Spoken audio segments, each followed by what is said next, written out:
बिस्मिल्लाहिर्रहमानिर्रहीम। अस्सलाम वालेकुम dear student, here is your physics teacher Rida Gulfam. Student, आजकल हम जो डिस्कस कर रहे हैं वो चैप्टर नंबर 2 है। चैप्टर नंबर 2 में हम वेक्टर प्रोडक्ट्स को डिस्कस कर रहे हैं जी। तो वेक्टर्स के प्रोडक्ट्स हमने देखा था कि हमारे पास दो तरह के हैं, स्केलर प्रोडक्ट और वेक्टर प्रोडक्ट। तो हमने पिछले जो लेक्चर्स में डिस्कस किया है वो क्या है, दो वेक्टर्स के स्केलर प्रोडक्ट को। आज हम स्टार्ट करने जा रहे हैं दो वेक्टर्स के वेक्टर प्रोडक्ट को जी। तो हम देखते हैं, अपनी टॉपिक की तरफ चलते हैं। वेक्टर प्रोडक्ट, आज हमारा जो टॉपिक है वो है वेक्टर प्रोडक्ट। उसका दूसरा नाम क्रॉस प्रोडक्ट भी है और उसको आउटर प्रोडक्ट भी कहा जाता है जी। बिल्कुल स्केलर प्रोडक्ट की तरह सबसे पहले हम इसमें भी देखेंगे कि वेक्टर प्रोडक्ट को आउटर प्रोडक्ट और क्रॉस प्रोडक्ट का नाम दिया गया, तो ये इस टॉपिक के ये तीन नाम इसको क्यों दिए गए हैं, सबसे पहले हम इस चीज़ को डिस्कस करेंगे। नेक्स्ट हम अपने टॉपिक की तरफ चलेंगे। स्टूडेंट, वेक्टर प्रोडक्ट, अगर हम इस टॉपिक की डेफिनेशन को बहुत अच्छे से क्लियर करें तो हमें फर्स्ट नाम तो बिल्कुल अच्छे से पता चल जाता है कि इसको वेक्टर प्रोडक्ट क्यों कहा जाता है। When two vectors are multiplied and we get a vector quantity, we get a vector quantity. Such type of products is called vector product. जी स्टूडेंट, अगर मैं इसको थोड़ा सा सिंप्लीफाई करके हम देख लें, जब हमारे दो वेक्टर का हम प्रोडक्ट लें तो हमारे पास जो रिजल्ट में आए वो हमारे पास कोई वेक्टर क्वांटिटी आए, यानी कि मैग्नीट्यूड के साथ साथ उसमें डायरेक्शन भी मौजूद हो, तो वो प्रोडक्ट जो है हमारे पास प्रोडक्ट्स की वो टाइप वेक्टर प्रोडक्ट कहलाती है, जिसकी बिना पर इस टॉपिक को प्रोडक्ट्स को जो है वो वेक्टर प्रोडक्ट का नाम दिया गया जी। अब हम देखते हैं कि इसको क्रॉस प्रोडक्ट क्यों कहा जाता है। स्टूडेंट, क्रॉस प्रोडक्ट इसको इस वजह से कहा जाता है क्योंकि हमारे पास जब इसकी मल्टीप्लिकेशन ली जाती है, हमने कहा था कि हमारे पास मल्टीप्लिकेशन के कई सिंबल हैं, हम डॉट यूज़ कर सकते हैं, हम क्रॉस यूज़ कर सकते हैं, या जिन तो क्वांटिटीज़ को मल्टीप्लाई करना हो उनके अराउंड हम ब्रैकेट्स पुट कर सकते हैं। बिल्कुल इसी तरह इसकी मल्टीप्लिकेशन में हमारे पास मल्टीप्लिकेशन के ऑपरेशन को जो सिंबल रिप्रेजेंट कर रहा है वो क्रॉस का सिंबल रिप्रेजेंट कर रहा है, जिसकी बिना पर इस टॉपिक को, इस प्रोडक्ट को हमारे पास क्रॉस प्रोडक्ट का नाम भी दिया जाता है। अब हम चलते हैं अपने थर्ड नेम की तरफ, आउटर प्रोडक्ट। स्टूडेंट, हमने कहा है कि ये हमारे पास वो प्रोडक्ट है जिसमें हमारे पास कोई वेक्टर क्वांटिटी रिजल्ट के तौर पर आती है जी। जब वेक्टर क्वांटिटी रिजल्ट के तौर पर आती है तो उस क्वांटिटी में हमारे पास मैग्नीट्यूड के साथ साथ डायरेक्शन भी मौजूद होगी जी। अगर हम कहते हैं, हम सिंपल सा देख लेते हैं, अगर हमारे पास यहाँ पर एक प्लेन है जो कि मैंने रेड कलर में ड्रॉ किया हुआ है, उसमें हमारे पास यहाँ पे देखिए दो वेक्टर ए और बी हैं जिनका हम प्रोडक्ट ले रहे हैं, तो हमारे पास रिजल्ट में एक थर्ड वेक्टर सी आ रहा है। तो आप देख सकते हैं कि हमारे पास प्लेन में दो वेक्टर मौजूद हैं, सी जो है वो उससे आउटवर्ड है, यानी कि उस प्लेन में मौजूद नहीं है। जो थर्ड है वो हमारे पास अपनी कोई डायरेक्शन में मौजूद है, जिसकी बना पर हमारे पास इस प्रोडक्ट को आउटर प्रोडक्ट भी कहा जाता है जी। होप्स हो कि आपको ये नाम क्लियर हो गए होंगे कि इस हमारे पास प्रोडक्ट को वेक्टर प्रोडक्ट, क्रॉस प्रोडक्ट और आउटर प्रोडक्ट क्यों कहा जाता है जी। डियर स्टूडेंट, अब हम चलते हैं अपनी डेफिनेशन को एक बार फिर से रीड करके हम अपनी एक्सप्लेनेशन और एग्जांपल की तरफ चलते हैं। When two products are multiplied and we get a vector quantity, such type of product is called vector product.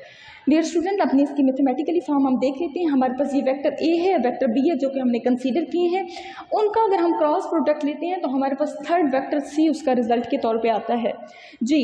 Vector C जो है हम देखते हैं कि वो असल में हमारे पास है क्या चीज़, वो हमारे पास देखिए सी वेक्टर जो है वो इक्वल है A B sine of theta n unit vector, यानी कि हमारे पास वेक्टर सी जो है वो ए और बी के हमारे पास मैग्नीट्यूड के प्रोडक्ट और साइन ऑफ थीटा और साथ में एन यूनिट वेक्टर, यानी कि ये हमारे पास वेक्टर सी की डायरेक्शन को रिप्रेजेंट कर रहा है। अब हम थोड़ा सा डिटेल से देख लेते हैं इसी चीज़ को। हमारे पास यहाँ पर जो है वो ए हमारे पास वेक्टर का मैग्नीट्यूड मौजूद है, जबकि बी जो है यहाँ पर बी साइन ऑफ थीटा मौजूद है, बिल्कुल इसी तरह जैसे हमारे पास डॉट प्रोडक्ट में बी कॉज ऑफ थीटा मौजूद था। डियर स्टूडेंट, आपके माइंड में एक चीज़ आ रही होगी, हमने यहाँ पर जो है वो साइन थीटा लिया है, यानी कि हमने वेक्टर बी का वाई कंपोनेंट लिया है। हम स्केलर में कॉज ऑफ थीटा क्यों यूज़ करते हैं, और हम जो हमारे पास वेक्टर प्रोडक्ट है यानी कि हमारे पास क्रॉस प्रोडक्ट है उसमें हम साइन ऑफ थीटा क्यों यूज़ करते हैं।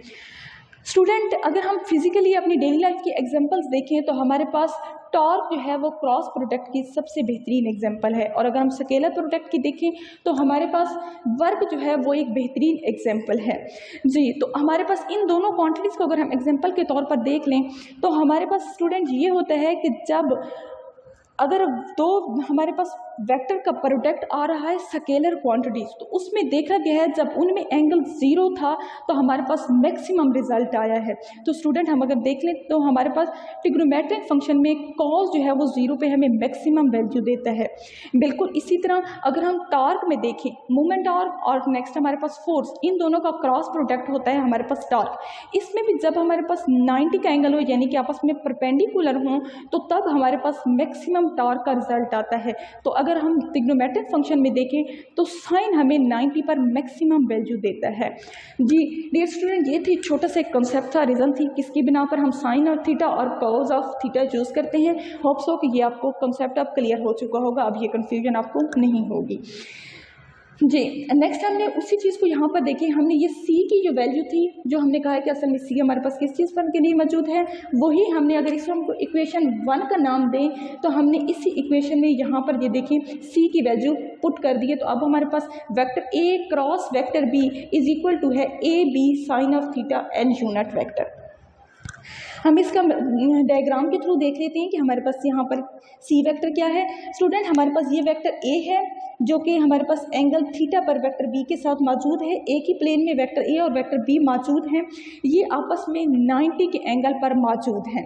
यहाँ पर कुछ ड्रा इस तरह किया गया है क्योंकि 3 डायमेंशंस हमारे पास यहाँ पर ड्रा करना थोड़ा पॉसिबल नहीं होता, इसलिए अदरवाइज ये हमारे पास आपस में क्या है 90 के एंगल पर है। डियर स्टूडेंट ये हमारे पास बिल्कुल इस तरह मौजूद है। अगर आप देखें तो ये यहाँ देखें, ये आपके पास 90 के एंगल है, यही चीज़ आपके पास इस तरह है जो कि आपके पास यहाँ पर दिखाते हुए आपके पास जब ड्रा किया गया तो वो कुछ इस तरह ड्रा किया गया है जिसको आपके पास ये आपके पास इसमें ड्रा किया हुआ है। ठीक है जी, तो हमारे पास यहाँ पर जो थर्ड वेक्टर आता है हमारे पास 90 के एंगल पर मौजूद होता है, वो उस प्लेन के साथ जिस प्लेन में हमारे पास वो दोनों वेक्टर मौजूद होते हैं जिनका हम क्रॉस प्रोडक्ट लेते हैं। अगर हम फिजिकली देखें तो हमारे पास कुछ ये डायरेक्शन होती हैं, ये हमारे पास दो वेक्टर्स हैं जो 90 के एंगल पर मौजूद हैं जिनका हम क्रॉस प्रोडक्ट ले रहे हैं। जो थर्ड हमारे पास रिजल्ट उसका आएगा ये वेक्टर हमारे पास सी मौजूद होगा। जी तो हमारे पास इसको एन यूनिट वेक्टर इसलिए कहा जाता है क्योंकि ये हमारे पास नॉर्मल होता है, परपेंडिकुलर होता है, यानी कि राइट एंगल बना रहा होता है उस प्लेन के साथ जो प्लेन हमारे पास वेक्टर ए और वेक्टर बी को कंटेन करता है। जी तो हमारे पास ये वेक्टर ए है, वेक्टर बी जिनके दरमियान एंगल थीटा मौजूद था, इनका हमने क्रॉस प्रोडक्ट लिया तो हमारे पास रिजल्ट ये वेक्टर सी आ गया। जी स्टूडेंट हम चलते हैं नेक्स्ट। हमारे पास यहाँ पर ये वेक्टर हमने कहा है कि हमारे पास एन यूनिट वेक्टर, इसकी हम डायरेक्शन कैसे फाइंड करते हैं, क्योंकि हमने मैग्नीट्यूड तो हमें पता है कि हम फार्मूला लगा के मैग्नीट्यूड फाइंड कर लेंगे। नेक्स्ट इसकी हमारे पास डायमेंशन की बात आ जाती है क्योंकि हमारे पास जो रिजल्ट है वो एक वेक्टर क्वांटिटी है। तो हमने ये जो रिजल्ट फाइंड करना है उसकी डायरेक्शन कैसे फाइंड करनी है, तो स्टूडेंट क्रॉस प्रोडक्ट में एक स्पेशल रूल को डिस्कस किया जाता है और वो हमारे पास है right hand rule. Right hand rule apply करके हम वेक्टर सी की हम डायरेक्शन फाइंड करते हैं। जी अब हम देख लेते हैं कि यहाँ पर हमारे पास वेक्टर सी अपवर्ड डायरेक्शन में कैसे आया है। स्टूडेंट अभी हमारे पास मल्टीप्लाई हो रहे हैं vector A cross vector B, यानी कि वेक्टर ए और वेक्टर बी जो हमारे पास पहले वेक्टर मौजूद है, ये देखिए ये वेक्टर ए है, ये वेक्टर आपके पास बी मौजूद है। अब हम स्टूडेंट चाहेंगे कि हम थोड़ा सा इसको फिजिकली देख लें कि हमारे पास कैसे राइट हैंड रूल, यानी कि हम अपना राइट हैंड यूज़ करते हैं और वो रूल राइट हैंड रूल को हम अप्लाई करके यहाँ पर क्या करते हैं वेक्टर सी की डायरेक्शन फाइंड करते हैं। स्टूडेंट वो कैसे फाइंड की जाती है, हमारे पास जो वेक्टर ए जो पहले होता है वो दूसरे वेक्टर बी की तरफ हमारे पास हम अपनी फिंगर्स को कर्ल करते हैं राइट हैंड की, और जो थंब हमारे पास इरेक्ट थंब हमारे पास डायरेक्शन शो करता है वो किसकी डायरेक्शन को शो करता है, वो हमारे पास डायरेक्शन को शो करता है सी की डायरेक्शन। जी अब हम देख लेते हैं हमारे पास यहाँ पर ये दो वेक्टर ए और बी मौजूद हैं। जी हमारे पास ये वेक्टर बी मौजूद है। अब हम देखते हैं हमारे पास सी जो है वो हमारे पास ये वेक्टर है, तो हमारे पास सी वेक्टर यहाँ पर कैसे आया है। जी डियर स्टूडेंट ये मेरे पास वेक्टर ए है और ये वेक्टर बी है। मैं अपने वेक्टर ए से बी की तरफ अपनी फिंगर को कर्ल करती हूँ तो देख लें जो मेरा थंब है वो वेक्टर सी की डायरेक्शन को शो कर रहा है जो कि अपवर्ड है। यहाँ से हम देख लेते हैं ये वेक्टर ए है, ये बी की तरफ अगर कर्ल होगा तो हमारे पास सी वेक्टर की जो डायरेक्शन है वो अपवर्ड आएगी। बिल्कुल इसी तरह स्टूडेंट अब हम करते हैं vector B cross vector A, यानी कि अब बी से हमने फिंगर्स को कर्ल करने हैं और वो ए की तरफ आएंगे क्योंकि वेक्टर बी पहले मौजूद है। तो हमारे पास जब हम इन फिंगर्स को ए की तरफ कर्ल करेंगे तो आप देखें हमारे पास जो थंब की डायरेक्शन है वो डाउनवर्ड है, यानी कि हमारे पास वेक्टर सी की जो डायरेक्शन आएगी अब वो डाउनवर्ड आएगी। होप्स हो कि आपको राइट हैंड रूल क्लियर हो चुका होगा। अब हम चलते हैं एग्जाम्पल की तरफ कि हमारे पास क्रॉस प्रोडक्ट वेक्टर प्रोडक्ट की डेली लाइफ में हमारे पास एग्जाम्पल कौन कौन सी हैं।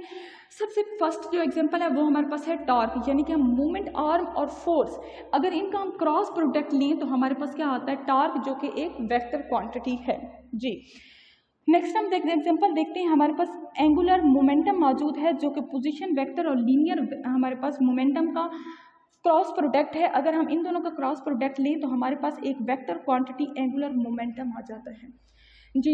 तो डियर स्टूडेंट, आज हमने फर्स्ट ऑफ ऑल डिस्कस किया है वेक्टर प्रोडक्ट की इंट्रोडक्शन को, नेक्स्ट हमने राइट हैंड रूल को, और हमने 2 एग्जांपल देखी हैं कि हमारे पास वेक्टर प्रोडक्ट की जो है हमारी डेली लाइफ में कौन सी एग्जांपल हैं। होप सो आपको ये चीज़ क्लियर हो चुकी होगी। Thank you so much. अल्लाह हाफिज़।